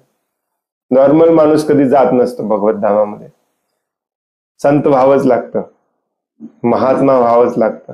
महात्मा संत हाच भगवंतांच्या वैकुंठामध्ये अंतरंगा शक्तीखाली राहू शकतो, बाकी कोणी राहू शकत नाही. त्यामुळे प्रत्येकाला संत व्हावंच लागतं. त्यामुळे तुम्ही पण जेव्हा त्या स्टेजला पोहोचाल तेव्हा तुमच्या लक्षात येईल की भक्ती माझ्यासाठी नाहीच आहे, दुसऱ्यांना देण्यासाठी आहे. त्या लेवलची विरक्ती त्या माणसामध्ये आलेली असते, त्या लेवलची अनासक्ती या भौतिक जगाबद्दलची त्या माणसामध्ये आलेली असते. म्हणूनच तो पात्र होतो भगवत धामामध्ये जाण्यासाठी. त्यामुळे हा मार्ग जो आहे तो प्रत्येकाचा एकट्याचा आहे. संत कोणालाही गॅरंटी देत नाहीत, कोणाचीही गॅरंटी घेत नाहीत. तर बस त्यांचं काम हे असतं ज्ञान देणे आणि कळकळीने त्याला या भवबंधनातून बाहेर काढण्याचा प्रयत्न करणे. प्रयत्न करणे म्हणजेच ज्ञान देणे. कोणाला हाताला धरून तुम्ही नेऊन जाऊ शकत नाही. ज्ञान देणे एवढं. ज्ञान हा एकमेव मार्ग आहे. जसं भगवद्गीतेच्या 4थ्या अध्यायात देखील भगवंत सांगतात, ज्ञान नसेल तर तुम्ही इथून बाहेर पडू शकत नाही. त्यामुळे तुम्ही अज्ञानी आहात, तुम्हाला काही अजून समजलंच नाही, तुम्ही स्वतः संत झालेलेच नाही, कोणीतरी तुमचा हात धरून घेऊन जातो असं कुठेच तुम्हाला उदाहरण सापडणार नाही. संतांचं फक्त काम असतं ज्ञान देणे, समजावून सांगणे. भगवंत स्वतः जबरदस्ती करत नाहीत, त्यामुळे संत पण जबरदस्ती करत नाहीत, फक्त ते समजावून सांगायचं काम करतात. ज्याला समजलं तो संत होतो, ज्याला समजलं नाही तो अजून इथेच राहतो. ज्याला समजलं मग तो दुसऱ्याला सांगत फिरतो. आणि या भौतिक जगामध्ये हे ज्ञान प्रत्येक जीवापर्यंत पोहोचवणे हेच भगवंतांची सेवा आहे. संत दुसरं काय करणार? भगवंतांची सेवा करणार. भगवद्गीतेच्या 18व्या अध्यायामध्ये भगवंत सांगतात अर्जुनाला, ही जी भगवद्गीता मी तुला सांगितली हे दुसऱ्यांना सांगण्याचं काम जो करतो तो मला सर्वात प्रिय असतो. हीच सेवा आहे भगवंतांची. आता हे दुसऱ्यांना सांगायचं असेल, पहिल्यांदा तुम्हाला आचरणात आणावं लागेल, म्हणजेच तुम्हाला संत व्हावं लागेल. ते झाल्याशिवाय तुमची पण सुटका नाही इथून. त्यामुळे हे कुणाच्या आशीर्वादाने, कुणाच्या दर्शनाने काय होतंय हे सगळं चुकीचं आहे. त्या आपल्या गुरुच्या प्रती, त्या साधूच्या प्रती आपली श्रद्धा असते, आदर असतो. त्यामुळे त्याला भेटणे, त्याचं दर्शन घेणे, त्याची सेवा करणे, दर्शनापेक्षा सेवा महत्वाची असते. हे आपल्याला जवळचे विषय असतात, ते आपल्याला आवडतात, ते केले पाहिजेत. परंतु फक्त त्यांच्या दर्शनाने मला सुकृती मिळते नो. किंवा आजकाल नवीन आजकाल नाही, भारतामध्ये आहेच आधीपासून आशीर्वाद. प्रभुपाद म्हणायचे कोणाच्या आशीर्वादाने काही होत नसते, काही होत नसते कोणाच्या आशीर्वादाने. साधू हा फक्त ज्ञान, म्हणून साधूकडे फक्त कान द्यायचे असतात, नाही डोकं समोर करायचं असतं, नाही डोळ्याने बघायचं असतं साधूला. साधू ज्ञान देतो, आपण ज्ञान घ्यायचं, एवढंच काम करायचं असतं. आणि आपल्याला जेव्हा समजतं, आपण जेव्हा आचरणात आणतो तेव्हा आपण साधू होतो. मग हे भारतामध्ये हे बऱ्याच ठिकाणी प्रचलित आहे, कारण लोकांना फसवायला किती वेळ लागतो. बागेश्वर धामचा जो हिरो आहे तो ह्याच्या आधारावरतीच फसवतो. मी सांगतो, तू सांगतो, हे करतो, ते करतो, काही होत नसतं. तुमचे कर्म आहेत. जसं मी मगाशी म्हणालो की तुमच्या मनामध्ये काय पाप चालू आहे ते समोरच्या गुरुला पण समजत नाही. तशी सिद्धी असेल तर समजेल एखाद्या वेळेस, परंतु नाही, भगवंतांनाच फक्त माहिती आहे. आणि ते फिक्स केल्याशिवाय तुम्ही नाही जाऊ शकत इथून. उद्या कुठला साधू म्हणाला की मी याची गॅरंटी देतो, याला पण सोडा माझ्यासोबत, भगवंत थोडीच सोडणार आहेत गेट मधून. भगवंतांना माहिती आहे तो जो सोबत आलाय त्याच्या मन ऍक्च्युली काय आहे. त्यामुळे कोणी कोणाला घेऊन जाणार नाही इथून. नाही तुमचं पती नेणार आहे तुम्हाला, पतीला गुरु मानलं जातं, कोणी नाही. ना पत्नी नेणार आहे, ना आई वडील मुलांना घेऊन जाऊ शकतात, कोणी कोणाचं नाही. अध्यात्माचा मार्ग हा एकट्याचा मार्ग असतो, एकमेव.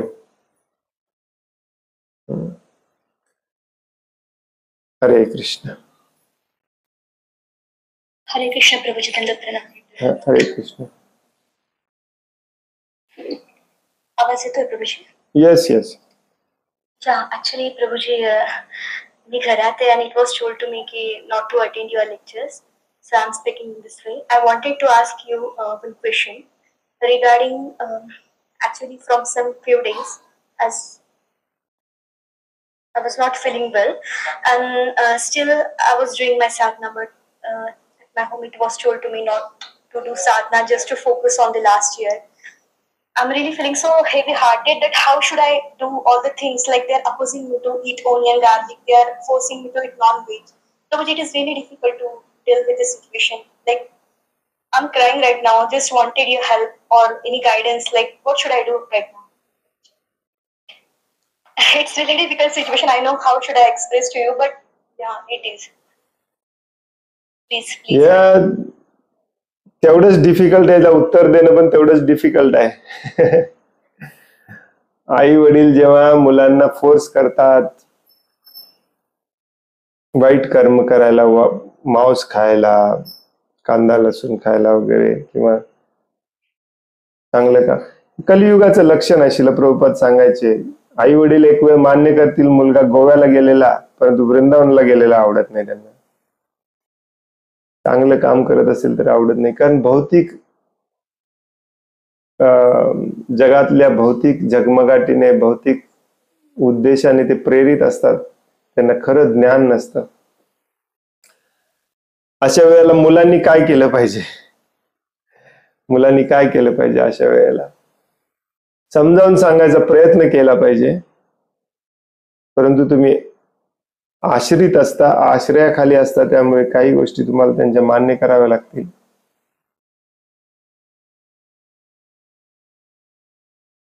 जोपर्यंत तुम्ही सज्ञान होत नाही तोपर्यंत. सज्ञान झालं म्हणजे राज्याच्या, राष्ट्राच्या कायद्यानुसार ज्याला सज्ञानता म्हणतात, त्यानंतर तुम्ही काही गोष्टी ठामपणे सांगू शकता. परंतु जोपर्यंत तुम्ही त्यांच्या आश्रयाखाली आहे तोपर्यंत काही गोष्टी तुम्हाला त्यांच्या स्वीकाराव्या लागतील, काही गोष्टींमध्ये तडजोड करावी लागेल. महत्वाचं म्हणजे या सगळ्या गोष्टी प्रेमाच्या लेवलला जाऊन समजावून सांगाव्या लागतील.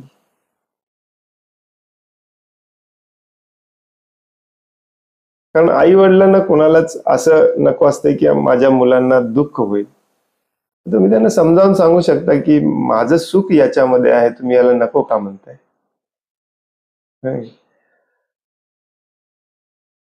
चुकीच्या संकल्पना असतात. बऱ्याचदा असं सांगितलं जातं की कांदा लसूण, अंडी, विशेष करून अंडी नाही खाल्ली, मांस नाही खाल्ला तर तुमची तब्येत चांगली राहणार नाही. हे तुम्ही बंद केले म्हणूनच तुमचे आजार सुरू झालेत, अशक्तपणा आलाय, ब्लेम केलं जातं. पण हे सगळं चुकीचं आहे, थोतांड आहे ऍक्च्युली. त्याला सायंटिफिक बेस पण आहे. सायन्सच्या आधारावरही तुम्ही समजावून सांगू शकता. आज अमेरिकेमध्ये सायंटिस्ट लोक ठामपणे सांगतात की जो मांसाहार करतो त्याचे चान्सेस जास्त असतात कॅन्सर व्हायचे. बरेचसे आजार मांसाहारामुळे होतात. कांदा लसूण हे औषधी गुणधर्म असलेले वनस्पती भगवंतांनी बनवलेत, म्हणून तुम्हाला ते खायला सांगतात. ते औषधी आहे, तुमच्या तब्येतीसाठी चांगले आहे, खावा खावा खावा. त्यानंतर उत्तर असं दिलं पाहिजे की क्रोसिन पण औषध आहे, मग रोज खायचं? आजार झालाय तेव्हाच खायचं असतं. आणि त्याला पण अल्टरनेटिव्ह असतात. तर या गोष्टी आपण आई वडिलांना सायंटिफिकली समजावून दिलं पाहिजे. आजकाल गुगल आहे, चॅट जीपीटी आहे, याची मदत घ्या, समजावून सांगा. बऱ्याचदा तुम्ही सांगितलेलं त्यांना पटत नाही, मग वैज्ञानिक आणि सायन्सनी, युट्यूबनी सांगितलेलं पटवतं, मग युट्यूब वरती शोधून काढून दाखवा त्यांना.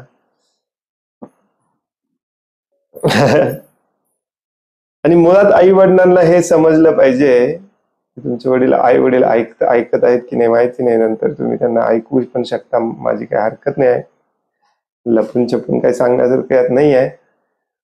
आई वडिलांना मुळात हे कळालं पाहिजे की आपल्या मुलांच्या सुखामध्ये आपलं सुख आहे.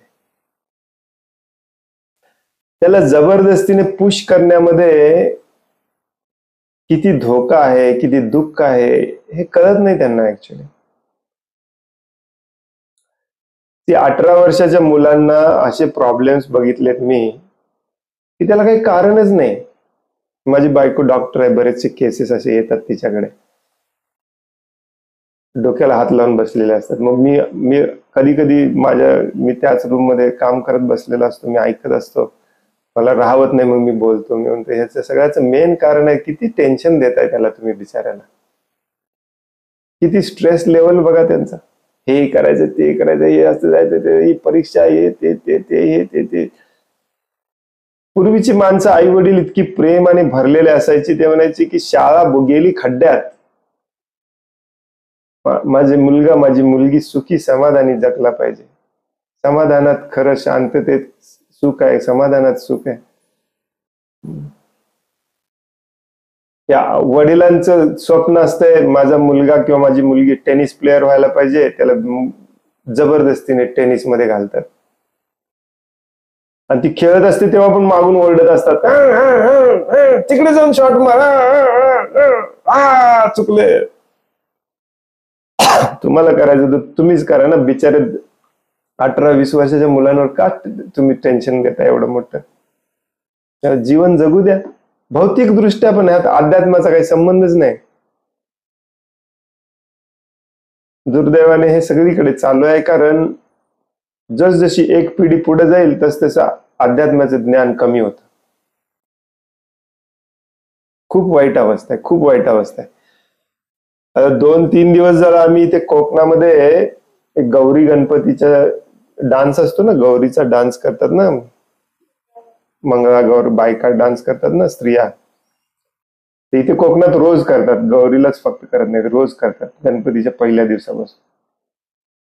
2-3 ठिकाणी आम्हाला निमंत्रण होतं, मग आम्ही गेलो, बघितलं, सगळा धामडधिंगा करून ठेवलाय. आणि मग काही जुन्या बायका येऊन ते जुनी गाणी म्हणतात, मग ते फुगडी वगैरे ते खेळतात. मी ऑब्झर्व करत होतो की त्या गाण्याचे बोल पण इतके साधे असतात की स्त्रियांचं जीवन त्याच्यातच होतं. माझी सवत, माझी सासू, माझ्या घरात माझं जातं, माझं दळण, हे ह्याच्यावरतीच गाणी असतात ते सगळ्या.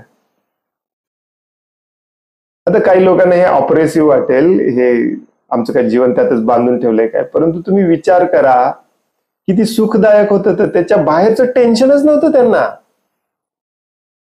तेच जग होतं. आणि तेच जग असल्यामुळे त्यांचं हृदय, त्यांचं मन इतकं शुद्ध, साधं, सोपं होतं.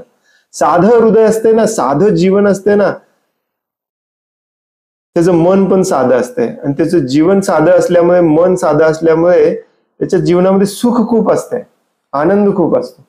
जितकं त्याला जटिल करू, जितकं कॉम्प्लिकेटेड करू, बस पकडायची आहे, बस चुकली, अरे किती कॉम्प्लिकेटेड करून ठेवलंय जीवन. इथे जायचंय, परीक्षा द्यायचंय, हे करायचंय, स्पर्धा परीक्षा द्यायचंय, जणू काही ही परीक्षा कमी आहे, अजून एक स्पर्धा परीक्षा द्यायची. आई वडिलांना हे कळतच नाहीये की मुलांना एवढं टेन्शन देऊन आपण त्यांचं सुख हिरावून घेतोय.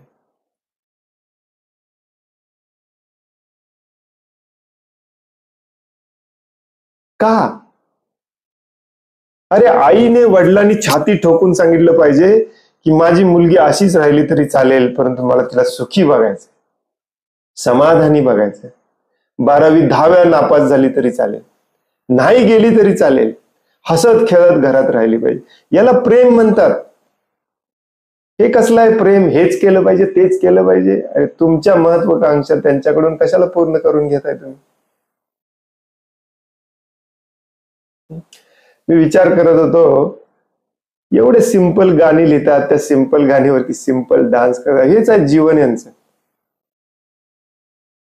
याच्यामध्ये आपण सायन्स घुसवला, शिक्षण घुसवलं, 1ली 2री 10वी 12वी सायन्स, बीकॉम, कॉमर्स, आर्ट्स घुसवलं. मग इथे काही मिळत नाही म्हणून मुंबईला जावा, रेल्वे घुसवली, विमान घुसवलं, किती कॉम्प्लिकेटेड करून ठेवलंय या स्त्रियांचं जीवन. आपण सिंपल जीवन. आणि आजकालच्या मॉडर्न स्त्रियांना वाटतं की आमचा अधिकार आहे.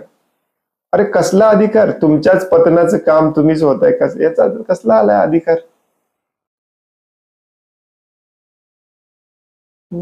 ती कासोटा घासलेली, नऊवारी नेसलेली आजीबाई जेव्हा फुगडी घालत तसं गाणं म्हणते, तिच्या चेहऱ्यावरचं तुम्ही समाधान बघायला पाहिजे. हे मुंबईत सुटबुटात काम करणारी बाईच्या चेहऱ्यावरती कधीच समाधान येणार नाही. ते आलं तर एक तासाभरासाठी येईल, ते पण ड्रिंक्स घेतल्यावर. ही आपली जिंदगी आहे.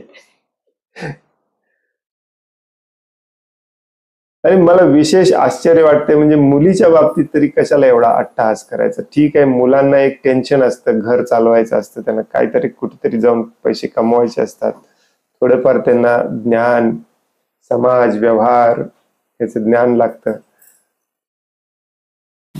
मुलींना का विनाकारण तुम्ही याच्यामध्ये विनाकारण पुश करताय? आणि हे सायंटिफिकली प्रूव्हन आहे. तुम्हाला वाटत असेल की मी हे भावनिकतेने बोलतोय, हे सायंटिफिकली प्रूव्हन फॅक्ट आहे ही. ऍक्च्युअली कुठल्याच मुलीला जीन्स घालायला आवडत नाही, त्याला जबरदस्तीने घालायला लावलेलं असतं. त्यामुळे ते फॅशनच्या नावाखाली आजकाल जबरदस्तीने आवडायला लागले. तो ड्रेसच नाही आहे मुलींचा.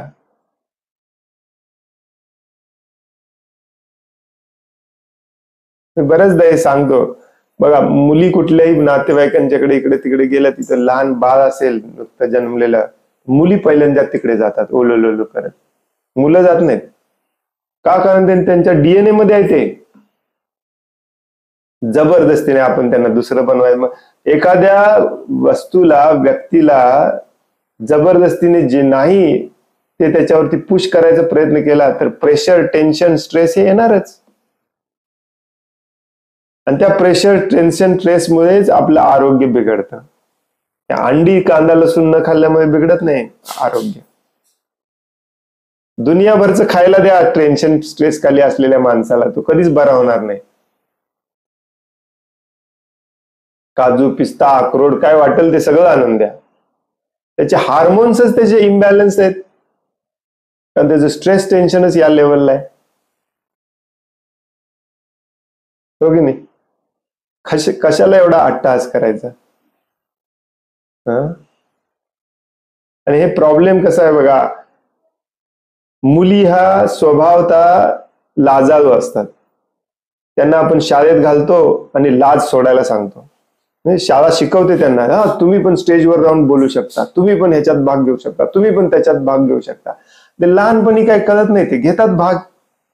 परंतु जसं जसं ते 18, 20, 22 वर्षाच्या होतात, त्यांच्या बॉडीमध्ये चेंजेस होतात, त्यांना वयात आल्यानंतर त्यांना समजायला लागतं, तेव्हा त्या फुल कन्फ्यूज होतात. कारण लहानपणापासून ट्रेनिंग वेगळंच दिलं आणि आपलं शरीर वेगळंच आहे. त्यांना समजायचंच बंद होतं काय चाललंय जगात, काय चाललंय शरीरात, काय चाललंय. मग डिप्रेशन, नैराश्य, आत्महत्या, घर सोडून जाणे, हे सगळे प्रकार येतात. मग अशामध्येच लोक येऊन भुलवतात त्यांना, सपोर्ट दिल्याचं नाटक करून त्यांचं शोषण, अजून शोषण करतात. बॉयफ्रेंड, गर्लफ्रेंड, सगळं भयानक प्रकार आहे. लहानपणापासूनच मुलींना संरक्षणाची गरज असते. त्यांच्या लज्जा, लाज, लाजाळूपणा याचं रक्षण करायची गरज असते. शास्त्रात सांगितलंय, लाज, लज्जा हे एकमेव आभूषण असते. तेच जर सोडून दिलं तर त्या घराण्याची नव्हे, त्या समाजाची, त्या राष्ट्राची वाट लागते एका स्त्रीमुळे. आणि हे कित्येक वेळा तर आपण बघितलेलं आहे, उदाहरणार्थ बघितलेलं आहे, इतिहासात बघितलेलं आहे, रोज बघतो समाजामध्ये. तरी पण आपल्याला त्याच मार्गाने जायचंय. का? कारण आपली इंद्रिय ओढतायत तिकडे.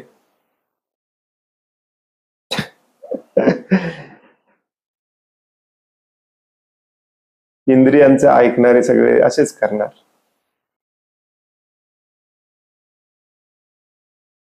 आणि वर देवधर्म केल्याचं आव्हानायचं. कसला देवधर्म? ते भावनाच सगळ्या चुकीच्या आहेत, उद्देशच सगळा चुकीचा आहे. कुठला देव आणि कुठला धर्म? नाही, समजावून सांगा तुमच्या आई वडिलांना.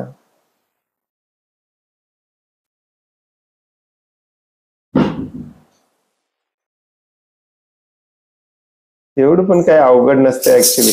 कुठल्या तरी न्यूट्रिशनल एक्सपर्ट असतात ना, डॉक्टर, त्यांना पकडा. हे काय असं नाही की कांदा, कित्येक जण तुम्हाला मी दाखवू शकतो कधी त्यांनी कांद्याला स्पर्श केला नाही. आमचा मुलगा जेव्हा जन्मला तेव्हा आम्ही पण खात होतो, परंतु तो जन्मजातच त्याला त्याचा तिटकारा होता. तर जरा थोडं जरी खाल्ला तरी तो ओकारी वगैरे करायचा. जन्मल्यापासून खाल्ला नाही त्याने.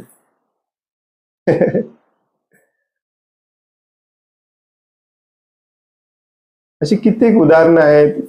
आजकाल एक्सरे MRI काढून देखील प्रूव्ह केलेलं आहे हे किती चुकीचं आहे.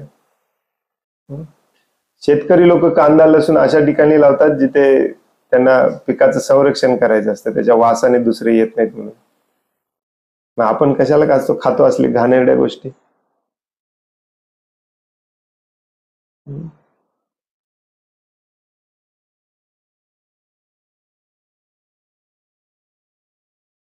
किती घाण वास असतो त्याचा.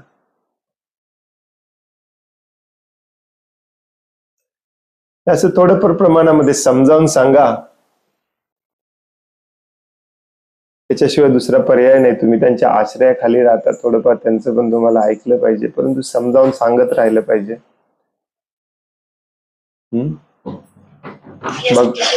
भगवंतांकडे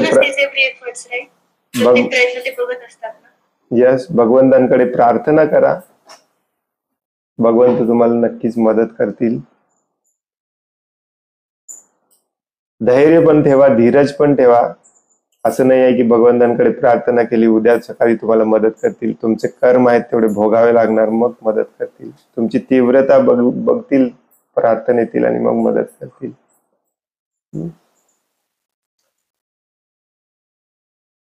हरे कृष्ण.